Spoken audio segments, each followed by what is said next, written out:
All right, are you ready to learn the secrets to staying calm and collected when it matters most? Today, we're uncovering powerful strategies for giving effective evidence in family court. All right, now make sure to subscribe to the channel if you want more expert advice that can transform you how you approach the toughest situation. Here we go.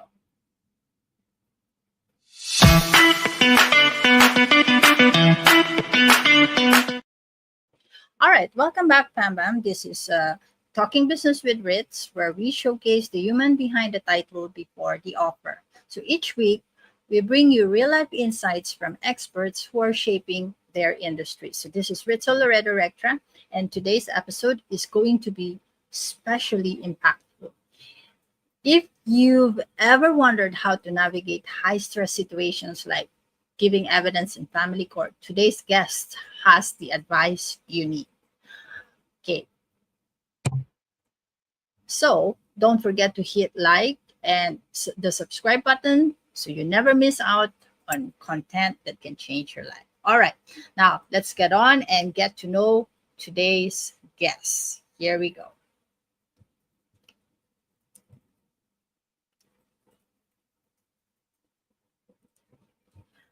All right, I'm excited to introduce someone who's dedicated his career to guiding people through one of the most challenging environments you could ever imagine, which is the family court. So let's learn a bit more about him.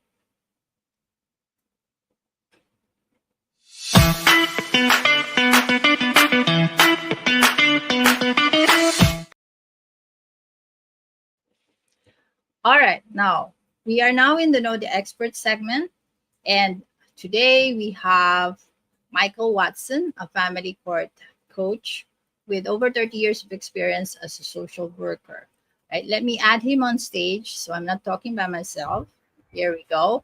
He's dedicated to helping witnesses stay grounded and give confident, effective evidence in family court using skills like controlling thoughts and mastering mindfulness.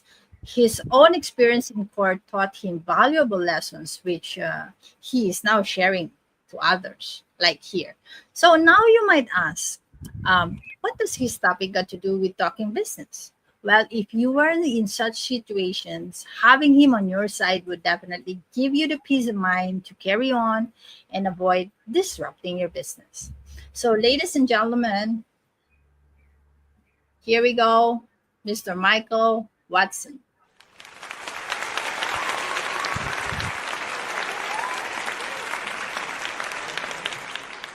Hi, Michael. Welcome to the show. Thank you very much, Ritzel. Thank you. Thank you so much for All having right. me. Okay, I'm so excited. All right, so now let's get to know the human behind the title. Are you ready, Michael? I am definitely ready. All right, here we go. So, Michael, first off, who are you outside of your title as a family court coach? I'm a father. I am a friend. I am someone who's active in the community. I am someone who loves writing and someone who loves helping people and someone who wants, in my own way, the world to be a much better place. Wow. All right, now what led you to become a family court coach? Ah, that is the $64 million question. Let me answer it this way. Many years ago, when I first became a social worker, I was allocated a case. So I was allocated the case of a 3-year-old little girl and her parents. Mm-hmm. Now, I very soon realized that her parents really didn't like me. They detested me. And I don't know if it was personal. I don't know if it was personal. It may not have been personal. It may simply have been that I was a social worker and they just didn't like me. But it impacted on me because I was young, I was inexperienced. Mm-hmm. And you want to be liked, and that's a difficult thing to actually be a position to Mm-hmm. be in when you're trying to safeguard a child. As I was saying, I fairly soon realised that they didn't like me. and it was very difficult to go and see them. But I had to go and see them. And I remember one particular day, I'd only seen them a couple of times, but it was a bright summer's day. Now, I love bright summer's day. This bright summer's day, I didn't feel great. And I knew it was because I had to go and see this family. So I made the journey to see the family. It wasn't far from work. It was about 5 minutes journey. I went up in the lift. It was a high-rise block of flats. And basically went through, knocked on the door. And as I went into the door, they just opened the door, went away. They didn't want to see me. Mm-hmm. They made it very difficult. They made it very difficult. As I went into that flat, it was just like going into a twilight zone, a different environment. Wow. It really was. Okay.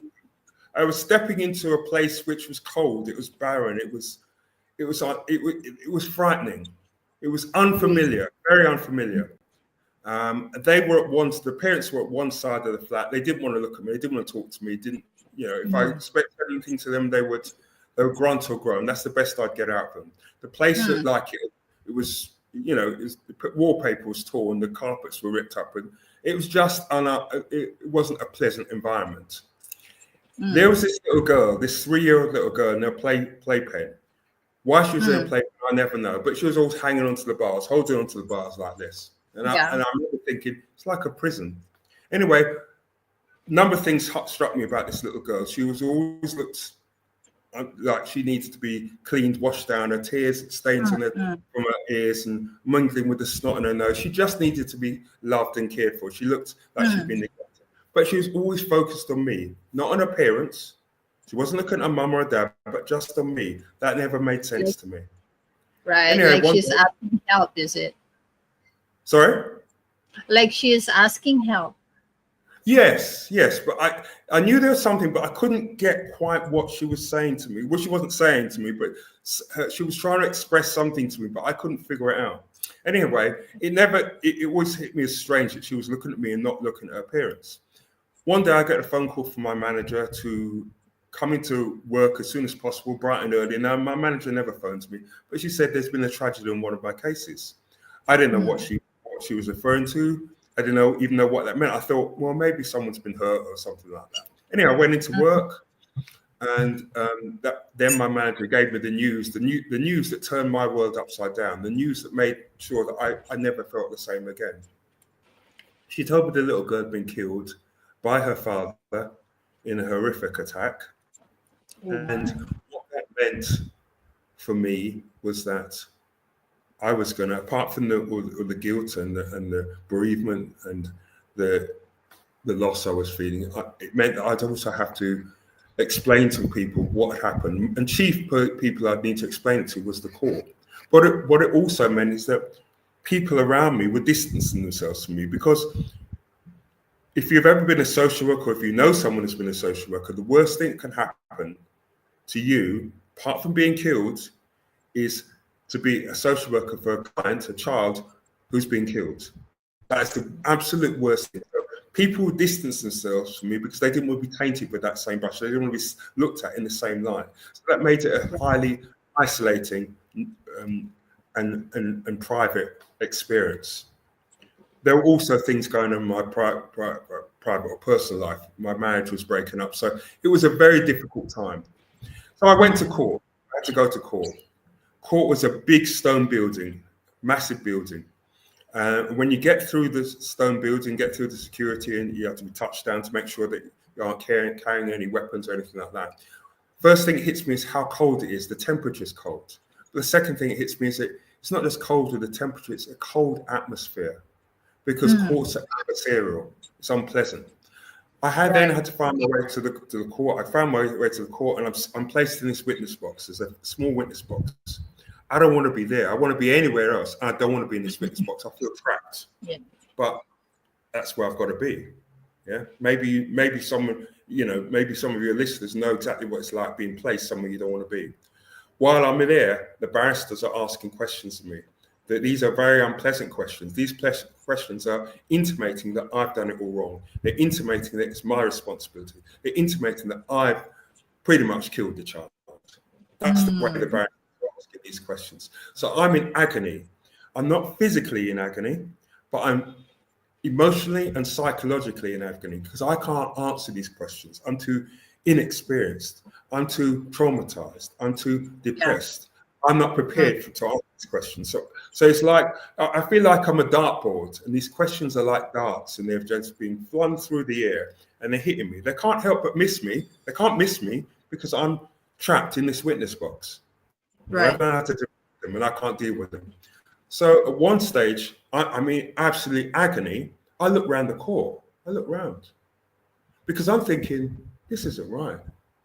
Someone here must be able to help me. Someone here must care. There must be someone who's got a warm heart, someone who can sympathize and empathize and help. But as I look around the court, all I see is cold, hard stares and glares. That's all I see. And I realized at that time that there's no one coming to help me. I'm on my own. I'm going to have to endure this on my own. And as I sit there and think about that, I think about this little girl. It dawns on me that that's what this little girl was like. She was hoping that someone was going to come and help her. Someone was going to save her. Someone was going to protect her. She was hoping, wishing, praying. But she was locked in her playpen in this little prison, just like I was. And no one came to help her. She was hoping that I was going to help her. And that's why she was looking at me.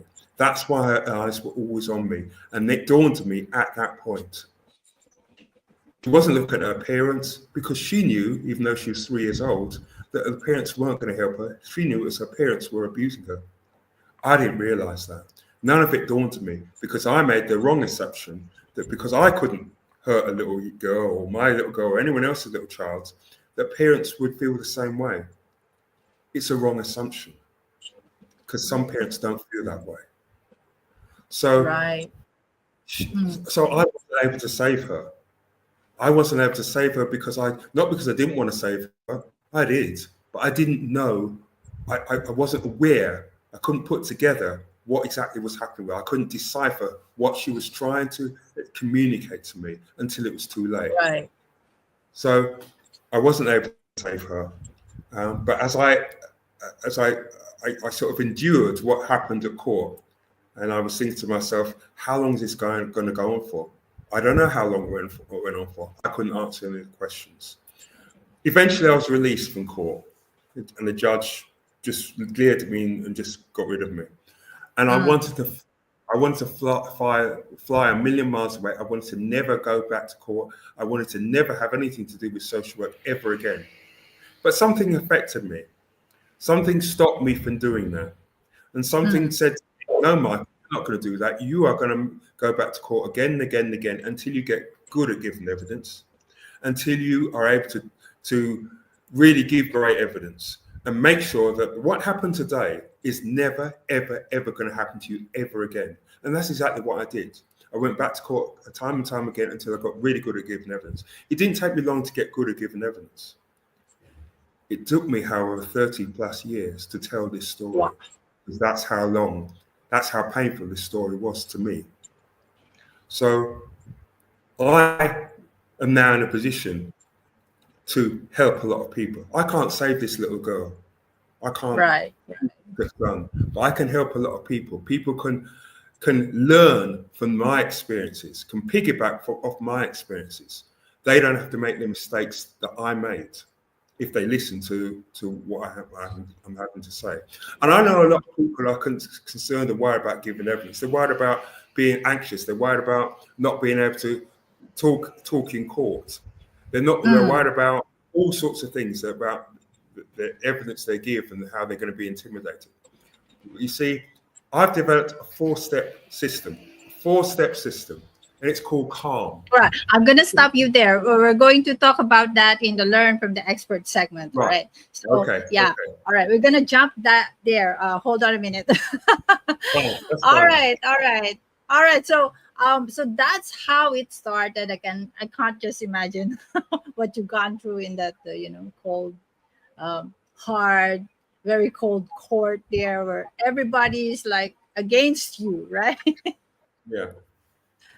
All right, Michael, we're going to do a quick lightning round to get to know you a little bit better. All right, before we jump into the Learn from the Expert, where we're going to ask you some questions to derive this what you want to really share in this show. So, are you ready, Michael?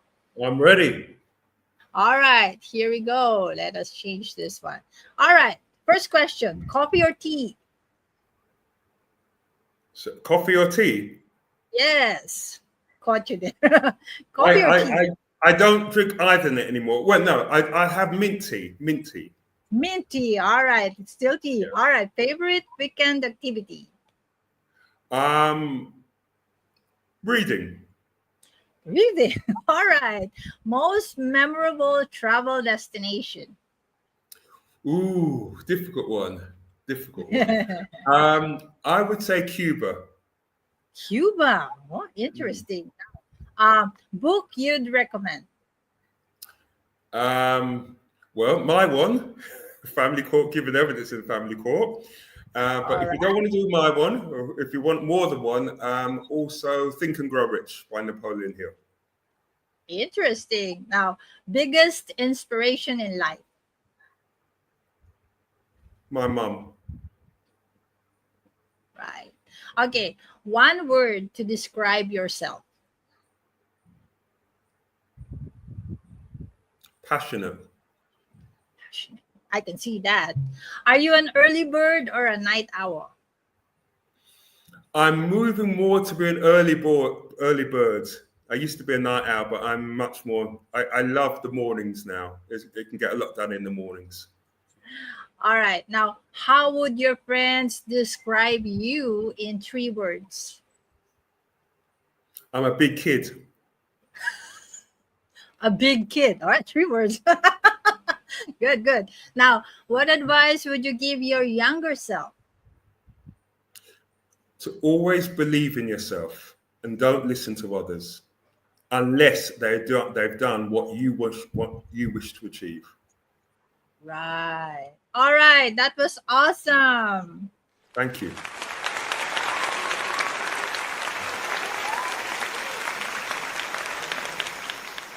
All right, that was fun.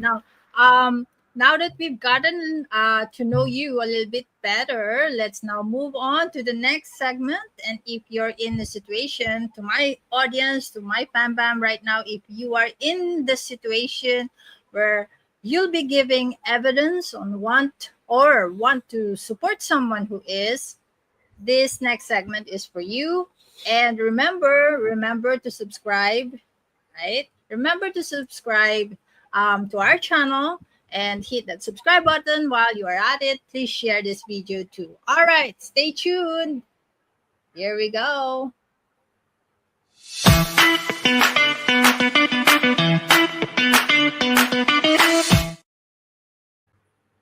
All right, welcome back, amazing fanboms. We are now in the Learn from the Expert segment. And are you ready to uncover tools that can keep you calm, clear, and in control in high stress moments?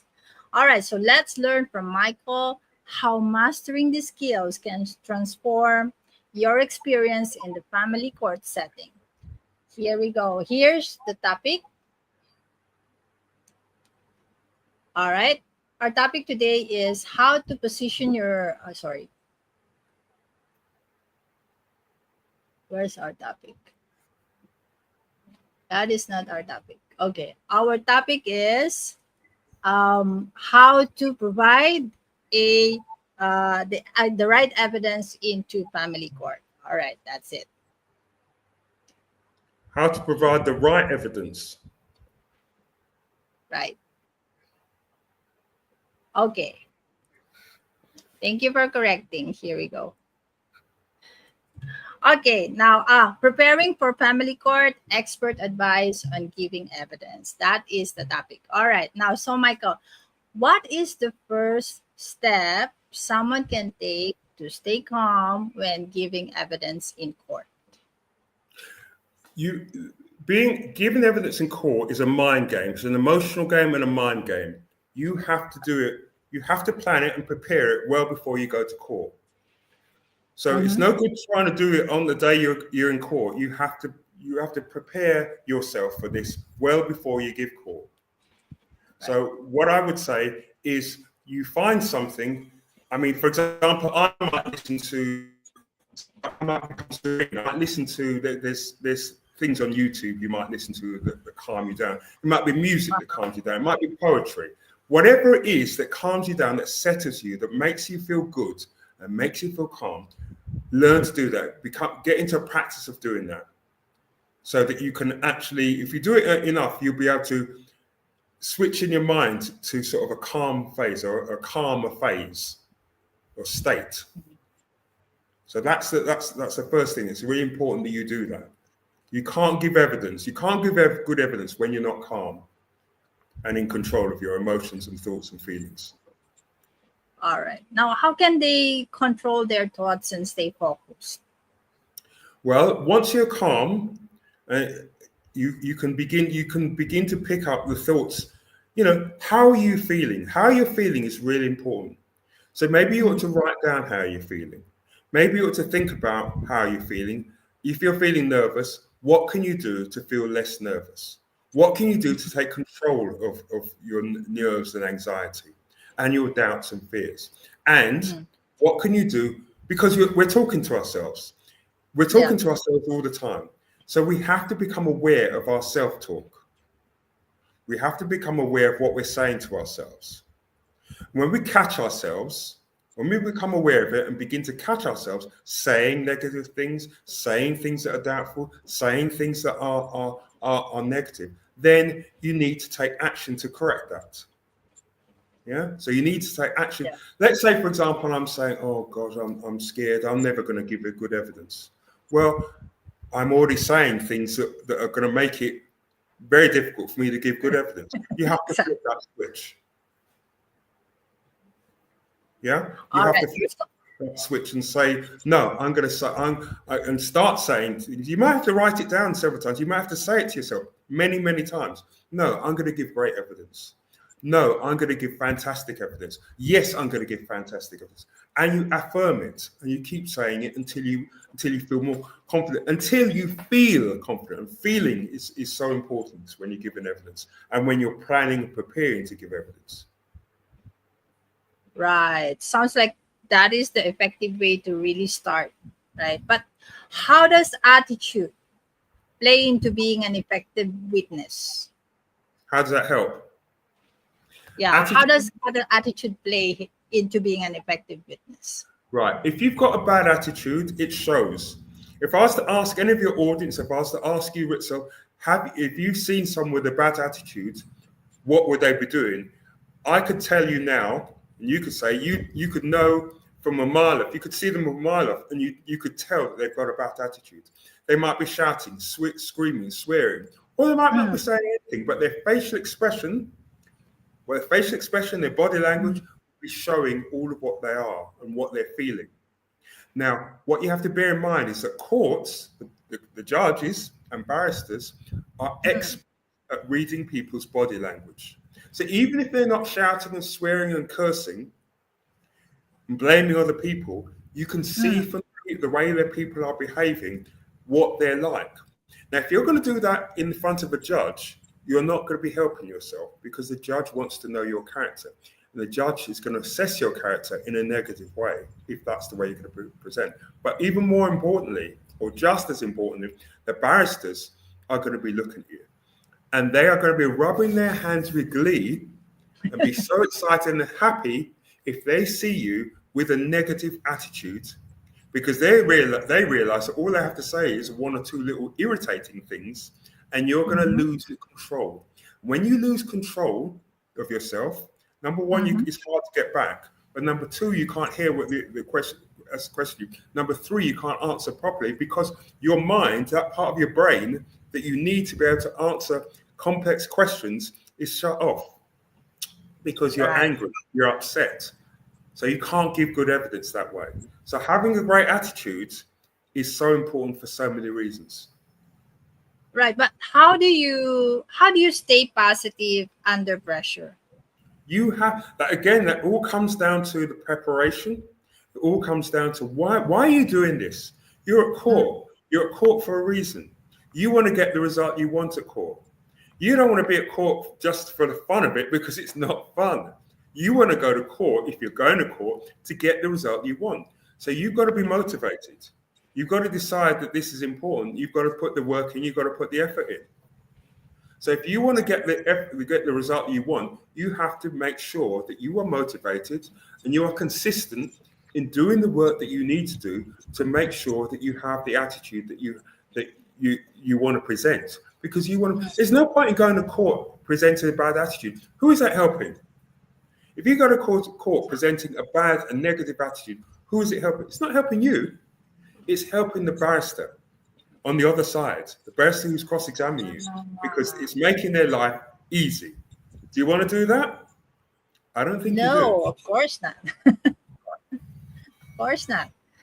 Well, it's really amazing how much mindset can make a difference, no? It makes an awful lot of difference. It's a mental and emotional game, and you have to play that game. I call it a game, but it's obviously it's that important. You can refer to it as a game where you know how serious it is because it's your life. Right. Yeah? But you have to manage these things, and you have to master these skills if you're going to give great evidence at court. And of course, you've got to also accept that you're going to have nerves. So the more you practice, the better you're going to be at it. Practice doesn't necessarily make perfection, but it makes close to perfection. So how do you do it? You talk to them, and then you're like, simulating how the court cross examinations is going to happen. Is that how you practice? Yeah, you can. Yes, you can put. I tell you, you can practice in a number of ways. You can practice by giving evidence in the mirror, so you can see how you are. You can practice by someone you can trust, but someone who's a good friend of yours, who's trustworthy, and you give evidence in front of them and allow them to give you feedback. Allow them to tell you how you came across, and listen to them. Value what they have to say to you. You might not always like what they're saying, but listen to it. It's valuable feedback. You need to hear it. It's another way you can practice. You can practice by talking to yourself, right? Because we do it inwardly. Talk to yourself openly. Yeah. Right. You can do it and do it regularly. So in terms of during the cross examinations, right? Do you have any like mindfulness techniques to stay grounded in that moment? As I said, you've got to do it. When you're in the witness box, it's too late. You've got to prepare this well in advance. So all you're doing is you're continuing the preparation when you're in the witness box. You prepared. Let's say you prepared weeks in advance. You prepared in advance. Sorry?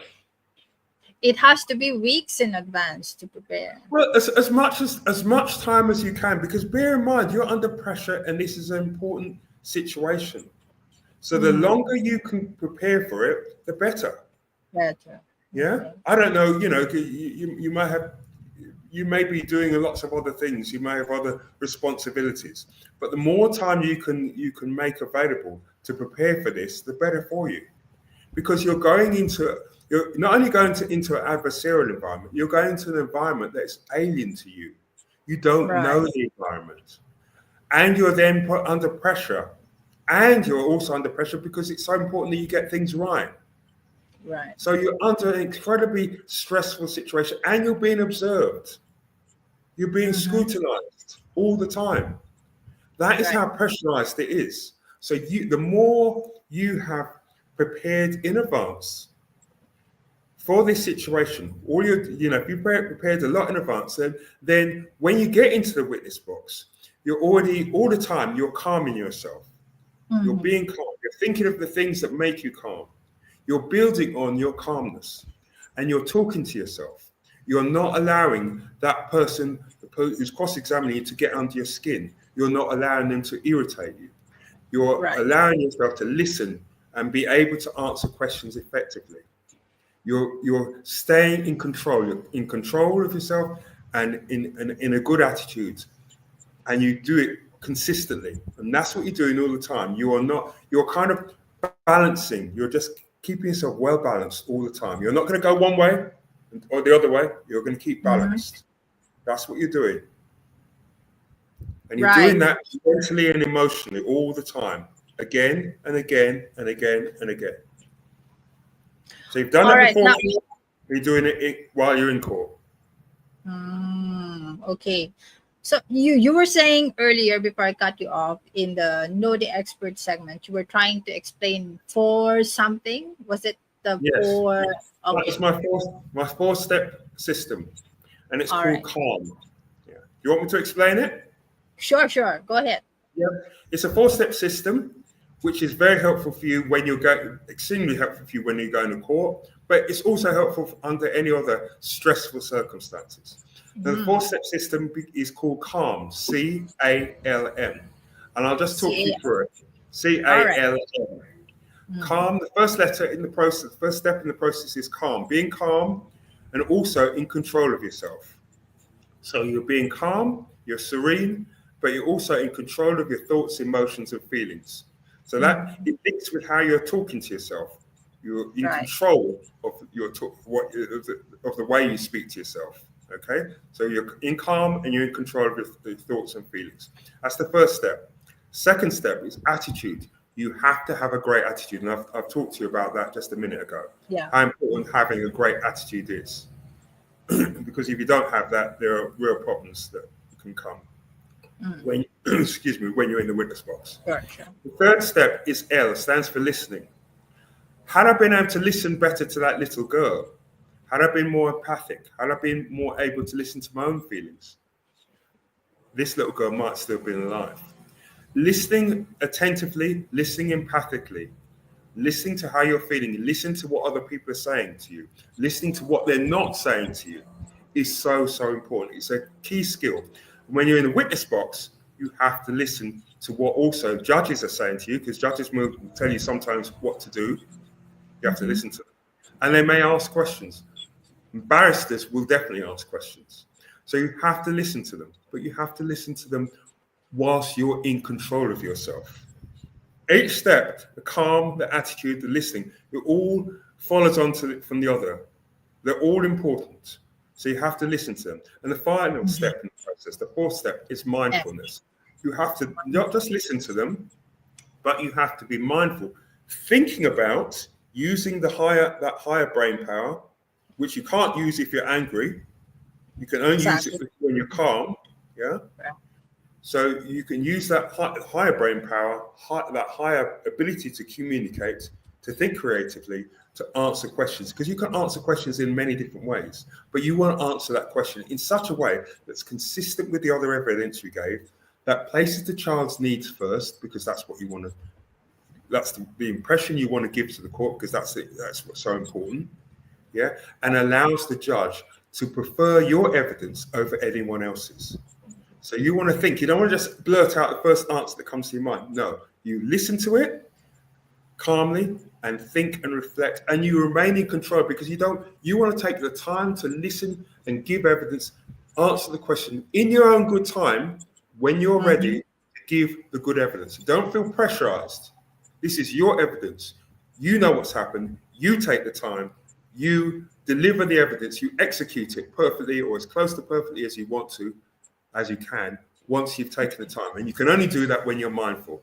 And the final part of the M, because there's a double part to it, is mastery.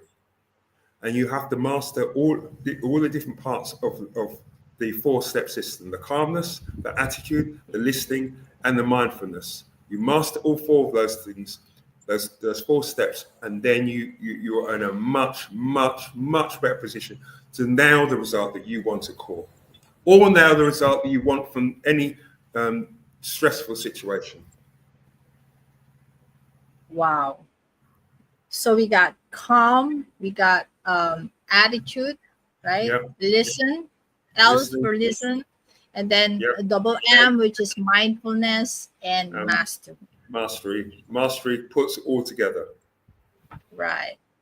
what a powerful tool, especially in any stressful settings, Yes. not just in court, but actually in all stressful settings, actually in life and in business.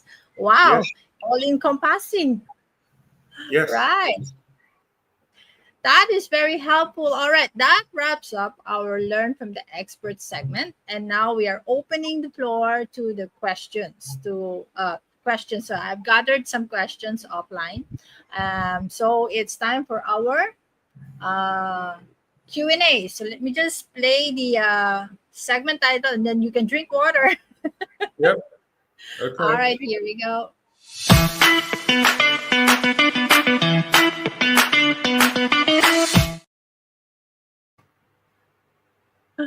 All right. So let's go for the first question. I think you've answered this a while ago. I believe it's just a variation. So, any practical exercises for staying calm while waiting for your turn? Well, there's so many things. People do it. Some people do yoga. Some people could go to the park. I sometimes go to the park. I sometimes stay around nature. Yeah, you may just go to the park. You may go to a beautiful park. You may go through a water fountain in the park. Mm-hmm. It's these things calm you down. You may may have an aquarium and watch the fishes in the aquarium. Right. These things calm you down. Being around nature calms you down. Listening to music that you love, that Right. has a calming experience calms you down. So many things can calm down. Make a list of the types of things that calm you down. And then out of the list, maybe a list of 10 things, pick out 2 or 3 that you really calm you down, that you love doing, and do them. Right. That's a good idea. All right. Now, next question. Now, what if I freeze up or get nervous when I'm being questioned? Are there any quick tips? Yeah, take a deep breath.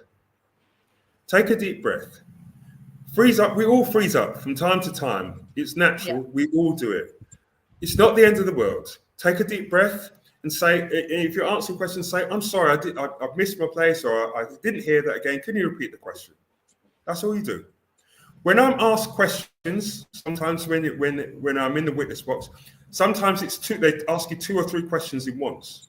And I will go Oh, back. And if I can answer them all the time, I will. But more often than not, I will take my time and say, I'm sorry, I'll answer the 2. And maybe the one I did miss, I say, I'm sorry, I didn't miss that. I've missed that, or I can't remember it. Can you repeat that question? And I do that, even if I know it sometimes. I do it because it gives me that few seconds to get my head back into gear. Yeah. So okay. that's a tactic you can use, strategy to use to always to be in charge of what you're to know what's being asked of you and give yourself time to think about it and answer it. And also another thing I'd say, never feel rushed. Never Mm, allow someone to bully you into giving an answer straight away. You give your right. answer when you're in control. Yeah, when you want to, in control. Remember, calm and in control. Do Yeah, that. yeah. All right. Now, I think it's the same answer to this question, I believe. How do I handle unexpected questions that I didn't prepare for? Well, that's the whole point of being, because you will sometimes get these things happen. It's like being in an interview situation. Hmm. You're going to be asked things that you're not always going to be asked things that you're fully 100% ready for. Yeah. But the calmer you are, the more you can take a deep breath, the more you can access your creative part of your brain, the Hmm. higher function of your brain, the more able you are to answer that question. When you're not in that zone, that state of being reasonably calm, Mm-hmm. reasonably tuned in to the state, the appropriate state, then you're not going to be able to answer that question, and it's going to throw you, and you're going to be worried about it, and you're going to not. That's going to be on your mind when the next question comes. So you're not going Yeah. to be able to answer that question either, because you're still thinking about the first question that you couldn't answer. It's no use. It's not helpful. So you answer the question to the best of your ability, and you take it out of your mind, because you can't do any more than that.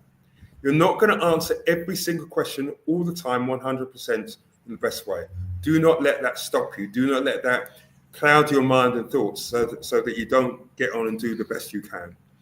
Answer it to the best of your ability, as calm as you can, to the best of your ability, and then allow it to get on. And if it comes back later, if your mind clears and you're then able to answer that question, say, excuse me, look at the judge, say, excuse me, I just remember what I wanted to say to the one before me, and this is what I want to say.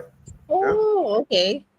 So you never have to, don't allow yourself to be bullied.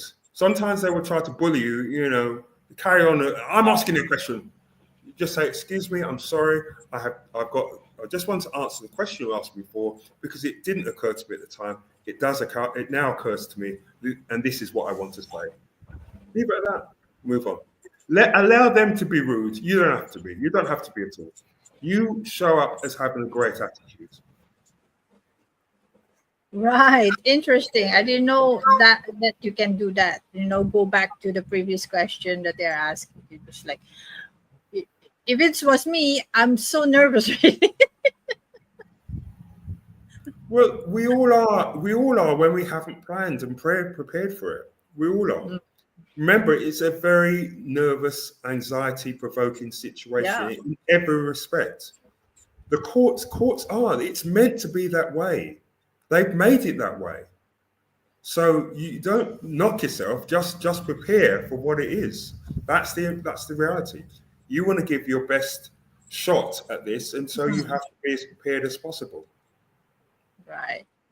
All right. Thank you. Now, are there certain words or phrases I should avoid when testifying? That's one question. Well, obviously, you don't swear. Yes. You don't swear at court. You don't be. I wouldn't be abusive to anyone. You don't. So other than that, you just use words which are appropriate to the situation. All you do is use words which explain the situation, explain your answer to the best of your ability. There's no words that apart from swearing, and no words that you can't use. There are words that probably may not show you up in the best light. So just think about how you're saying things. If you're talking about a child, you wouldn't say a brat. Yeah, true. So you talk about a little girl or a little boy or something like that. You would just speak in a way which shows you to be caring, to be empathic, to consider other people. That's where you want to come across well. You want to present well. You do not want to present as someone who's ignorant or someone who couldn't care less or doesn't have a heart, who doesn't have any empathy towards other people or towards children. So you want to come across in the best way possible. So that's what I would say to you in terms of language. Just use language that portrays you in the best possible light and answers the question that's asked of you. Right. All right. Now, how do I make sure I don't get defensive when I feel attacked? You don't get defensive because you have planned and prepared it well in advance. That's part of your attitude. That's all part of your attitude. If you develop a great attitude when you're going to court, you don't get defensive. You can make listen. There's no harm in saying I made a mistake. There's no harm in saying, actually, I got that wrong. Can you give me a second and I'll just explain to you how I got that wrong. But now I recognize I've got it wrong and I'm putting that right. Yeah. So there's no harm in saying that you've got something wrong. You haven't done. You can look back now because we're human. We're all human. So we don't expect that the judge doesn't expect that you can get things wrong. You can get things wrong. And it shows that you have the ability to be what's the word? Humble enough to admit that. To admit that. The problem is a lot of people when they go to court, no one wants to admit that they're wrong. Oh no, I'm always right. I'm always right. No, you're not always right. No one's always right. So don't be willing to accept where you may be wrong and say, look, I recognize that maybe I got that wrong. I recognize I didn't do that. when this little girl was killed, there's so many things I recognise that I could have done better. I just didn't know it at the time. There's no point killing yourself over that because I didn't know. You don't know what you don't know. How can you do any better until you know? Exactly. Right. So my last question here, I believe you've already answered. So the question was, what if I make a mistake while giving my answer? How do I recover? Which is what you have said earlier. Just you just say that you made a mistake in answering the question, and and then answer it again. Yeah, just say excuse me, Yeah. Your Honor, excuse me, Judge, however you're meant to refer to the judge and say, I'm sorry. Can I just say that when I said that, I've made a mistake, and what I meant was blah blah blah, or this is how I would actually want to answer that question now, and I just wanted to say that. That's all. Right. On with the next question. That's how that should work. All right, we have more questions, but in the interest of time, we'll wrap up our Q&A here. So thank you, Michael, for a very, very insightful Q&A session and very interesting expert interview uh, right now. Thank you. All right.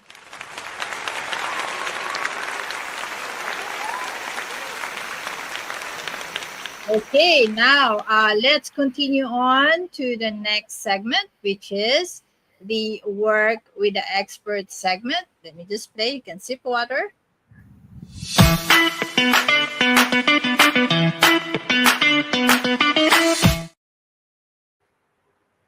All right, welcome back. Fantastic Fambams. We are now in the work with the expert segment, and there's so much to take away from today's episode. So we've learned so much about preparing emotionally and mentally for family court. We've also learned the 4 steps that Michael had shared in the Learn from the Expert segment. So you need to be calm. You have to have the right attitude. You have to listen, and then you have to have the right mindset, and you have to master all this 4. Did I get it correctly? Yes, yeah, I say mindfulness, but it is about mindset as well. So All right, mindfulness. Yes. Yeah. All right, mindfulness it is. All right, now so how about you, my fam bam? What's your biggest takeaway today? Let us know in the comments below. All right, and also don't forget to like and share this episode if it resonated with you.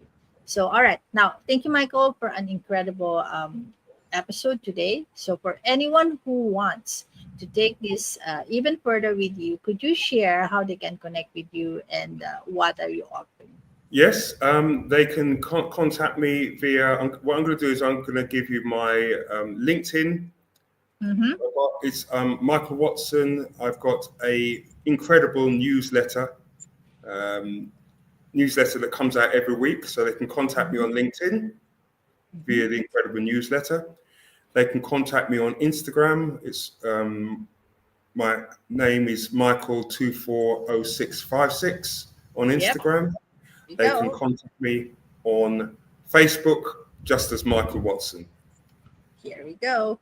Yeah. And I also give you my, well, I think in the States it's called a cell number, but in the UK it's a mobile number, and it's +44 7960 077 If obviously right, if you're in the UK, I'll repeat it again. Yep. +44. This is for people outside of the UK. +44 7960 077 All right. And you have an email where they can reach you? Yes, family court coaching. Family as in family, court as in courts, and coaching @gmail.com. All right, here we go. Okay, now that's excellent. Before we wrap up, Michael, do you have any personal note, or before we do that, do you have any offer for our audience right now that you want to share? I could offer them. I could offer them the 4-step formula in a bit more information. I could offer Mhm. that. It's a freebie. I could offer that to them freely in more information, so that they can access that, and it can become part of them. All right. I think that might be helpful to a lot of people because it's not, as I say, it's not just about court, but anyone who's going through a difficult time. Exactly. Yes. Exactly. So they can just connect with you via LinkedIn. That is where you are more Yeah, active. yeah. I mean, in fact, if they connect with me through LinkedIn and the newsletter, they'll see because I've written an article very recently about that. But I can offer more about it. All right. All right. That is great. So yeah. So before we wrap up, Michael, do you have any personal note for our audience? Any personal note? Yeah. I'm pausing because I'm not sure what you mean. What? Any advice that you want Oh, to advice. Yes, yeah, yeah. last? Yeah. I mean, I would say always. You see, what this whole thing did to me many years ago is it knocked all the Mm, confidence out of me, knocked all the stuffing out of me. right. When you're going through difficult experiences, if you've got support, if you've got family, you've got friends who you can trust and rely on, use. Mm, I didn't use my family. They're very close to me, but I didn't use them at the time. I, I, I think I should have done. Yeah. So if you're going through this, anything that's like this, use the support you have because you need it. It's important, and always trust and begin to value what your thoughts and feelings.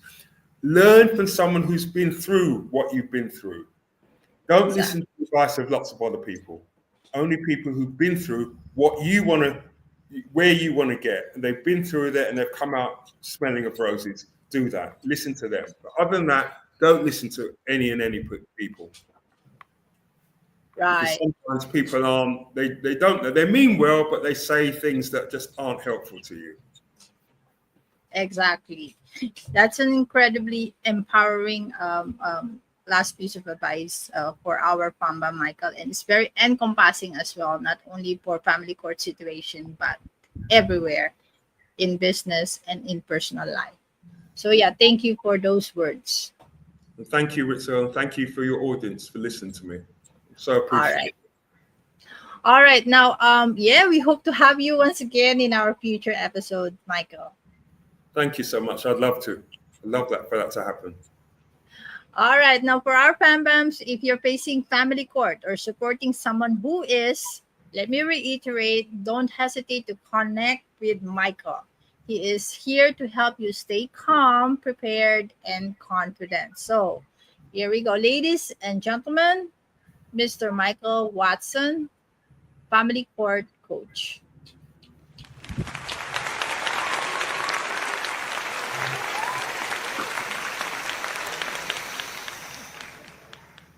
All right. So as we close, remember everyone that the purpose of talking business with Ritz is to humanize entrepreneurship. Every person has a story worth sharing. All right. Now, coming up next. Don't go away, Michael. Coming up next. Um, Let me add it on the screen. We will be talking about aligned lead generation. So mark your calendar on November 16th at 11 a.m. Eastern. And as always, DM me your questions to be included in the Q&A segment. And most importantly, thank you for tuning in and subscribe to the channel if you haven't yet, and share this episode if you know someone who would benefit from it. All right. So until next time, stay inspired and keep pushing forward. This is Ritzel Loredo Rectra and our expert guest, Michael Watson, family court coach. Stay safe and healthy as we continue talking business with Ritz. Bye, everyone.